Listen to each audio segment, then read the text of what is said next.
तूही हे आशिकी भाग 9. अभिनव आणि दादू गडबडून जातात. त्यांनी तोंड बांधलेलं असल्याने कोणालाही लक्षात येत नाही की ही कोण माणसे आहेत. ती पळायला लागतात. सूरज त्यांच्या मागे पळतो आणि ती दोघे वाट काढून सैरावैरा पळू लागतात. त्यांच्यासमोर एकदम परेश उभा राहतो आणि त्यांना आता पळायला जागाच राहत नाही. सूरज मागून धाप टाकत येतो. कोमल, तिचे वडील आणि घरातले सर्वजण तिथे येतात. सूरज त्यांच्या चेहऱ्यावरचा कपडा काढतो आणि वडील ओरडतात, अभिनव तुम्ही? सूरज आणि परेश गोंधळात पडतात. ही ओळखीतली माणसं आहेत. बाबा, तुम्ही ओळखतात यांना? हो, हे अभिनव. हो, पण कोण आहेत हे? वडिलांना समजेना. अभिनवची काय ओळख दाखवावी. कोमलला आधीच धरून घाम फुटलेला असतो. ती म्हणते, सूरज माझ्यासोबत ये, मी सांगते. थांबा, आधी यांना पोलिसांच्या ताब्यात तर देऊ. सोड त्याला, मी सांगते ना, तू चल. सूरज कोमलच्या मागे जातो. लांब एका झाडाखाली दोघे थांबतात. सूरज, तुला मी काही गोष्टी सांगितलेल्या नाहीयेत. कोणत्या गोष्टी? हा अभिनव मला बघायला आलेला, पण नकार दिलेला आम्ही त्याला. पण म्हणून त्याने असं करावं? गोष्ट इतकीच नाहीये सूरज. आम्ही फेसबुकवर एकमेकांना ओळखत होतो. काही बोलणंही व्हायचं. ज्या दिवशी तू बघायला आलेला त्याच दिवशी संध्याकाळी अभिनव मला पाहायला आलेला. अमेरिकेत असतो. त्याने अट ठेवली की लग्न करून 5 वर्ष मी इथेच राहणार. अच्छा, हाच का तो? होय, आणि मीही त्याला होकार देऊन तुला नकार दिलेला. या अशा मुलाशी लग्न करणार होतीस तू? अरे, खरी गोष्ट पुढे आहे. सूरजला आता एक एक धक्का बसायला लागतो. तुला नकार दिला आणि घरात सर्वांना तो निर्णय पटला नाही, खास करून आई आणि माझ्या बहिणींना. मग अभिनव आणि मी प्लॅन केला की तुला होकार द्यायचा. काय लॉजिक आहे यात? म्हणजे तुला होकार द्यायचा आणि अट सांगायची 5 वर्षांची. तू ऐकणार नाहीस ही आमची खात्री होती. त्यामुळे तुझ्याकडून नकार आला असता आणि घरच्यांच्या मनातील सल कायमची निघून गेली असती. पण तू अट मान्य केली आणि... 1 मिनिट कोमल, तू माझ्यासोबत इतका मोठा गेम करत होतीस? मी तुझ्यासाठी इतका झुरतोय आणि तू?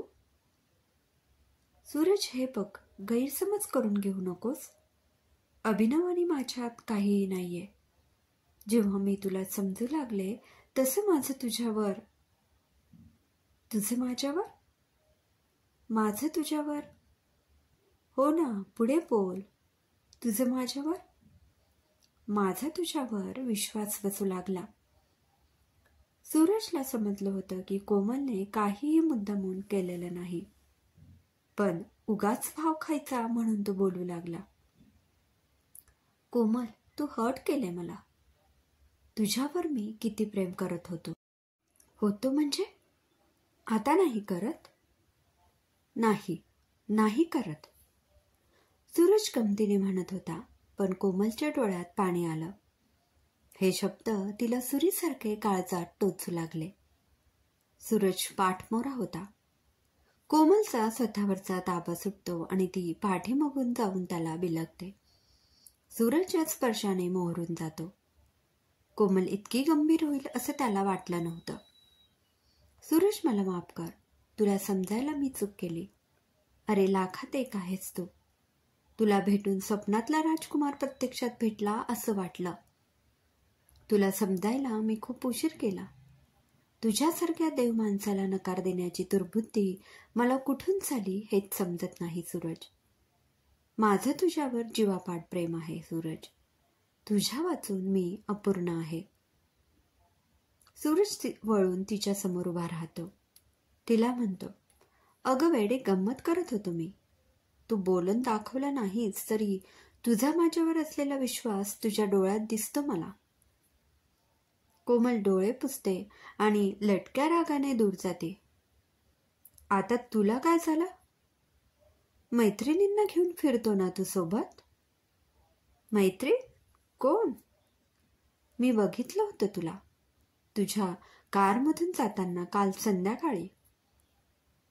सूरजची ट्यूब पेटते.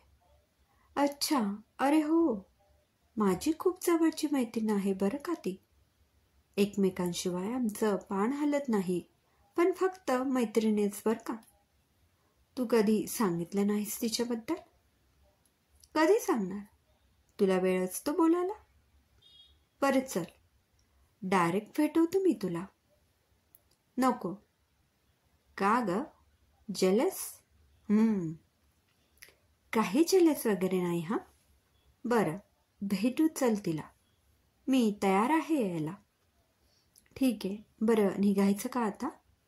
सगळे वाट बघत असतील. हो, चल. दोघे निघायला लागतात आणि मागून झाडावरून थपकन काहीतरी पडल्याचा आवाज येतो. दोघे मागे वळून बघतात. पर्या तू? अरे सॉरी, मलाही ऐकायचं होतं. म्हणजे तू सगळं ऐकलंस आणि सगळं पाहिलं सुद्धा? नाही. कोमल, तू त्याला मागून चिकटलीस तेव्हा मी डोळे बंद करून घेतले होते. आणि तू त्याला म्हणालीस ना की तू स्वप्नातला राजकुमार आहेस वगैरे, तेव्हा मी कान बंद करून घेतलेले. हो का? मग कसं समजलं की कोमलने मला मागून पकडलं आणि ती स्वप्नातला राजकुमार म्हटली ते? परेश जीभ बाहेर काढत कान पकडतो. कोमल तर चेहऱ्यावर दोन्ही हात ठेवून तिथून पळ काढते. दुसऱ्या दिवशी सूरज आणि कोमल त्याच्या ऑफिसमध्ये असलेल्या त्याच्या मैत्रिणीकडे कीर्तीकडे जातात. दार उघडताच कीर्तीला खूप आनंद होतो. अहो, ऐकलं का? सूरज आलाय. काय सांगतेस? खूप दिवसांनी आलाय. कोमलचा राग पूर्ण निवळतो. सूरज सोफ्यावर बसून कीर्तीच्या लहान मुलाशी खेळू लागतो. कीर्तीचे मिस्टर सूरजशी गप्पा मारू लागतात. कोमल कीर्तीच्या मागे किचनमध्ये जाते. अगं बस की पुढे, मी पाणी आणते. नको, आपण इथेच गप्पा मारूया. बरं थांब, मी पाणी देऊन आले. कोमलला स्वतःचाच राग येऊ लागला. सूरजवर संशय घेतला होता तिने. कीर्ती पाणी देऊन येते आणि कोमलला डायनिंग खुर्चीवर बसायला सांगते. सूरज सांगत होता, अगदी तशीच आहेस बघ तू. शांत, समजूतदार, सुंदर. काहीतरीच. अगं खोटं नाही, पण तुझा नवरा फार चोखंदळ आहे बरं का. तुझ्या गिफ्टसाठी इतकं फिरलो आम्ही, पण एक वस्तू आवडेल तर शपथ. कीर्ती बोलून देते पण अचानक जीभ चावते. अरे देवा, तो सरप्राईज देणार होता तुला आणि मी सॉरी. असू दे ताई, पण एक सांगू, फार नशीबवान आहेस तू. तुला सूरजसारखा नवरा मिळाला. आम्ही ऑफिसमध्ये पहिल्यांदा भेटलो. मी वयाने मोठी, मला कायम ताई म्हणून हाक मारतो. एकदा माझे मिस्टर खूप आजारी होते. कुणीही धावून आलं नाही, पण सूरज एका हाकेत धावत आला. अगदी रात्री सुद्धा तो यांच्यासोबत थांबला हॉस्पिटलमध्ये. खरंच नशीबवान आहेस तू. हे ऐकून कोमलला स्वतःवरच राग येऊ लागला. किती पटकन आपण सूरजवर शंका घेतली होती. सूरजच्या अचानक लक्षात आले, अरे आज तर व्हॅलेंटाईन्स डे. असं कसं विसरलो मी? आणि गिफ्ट, अरे यार. सूरजच्या आईवडिलांचं बोलणं सुरू असतं. आपल्या समिधाचं लग्न जमलं म्हणजे झालं. बिचारी पोर, लहान वयात खूप काही पाहिलं तिने.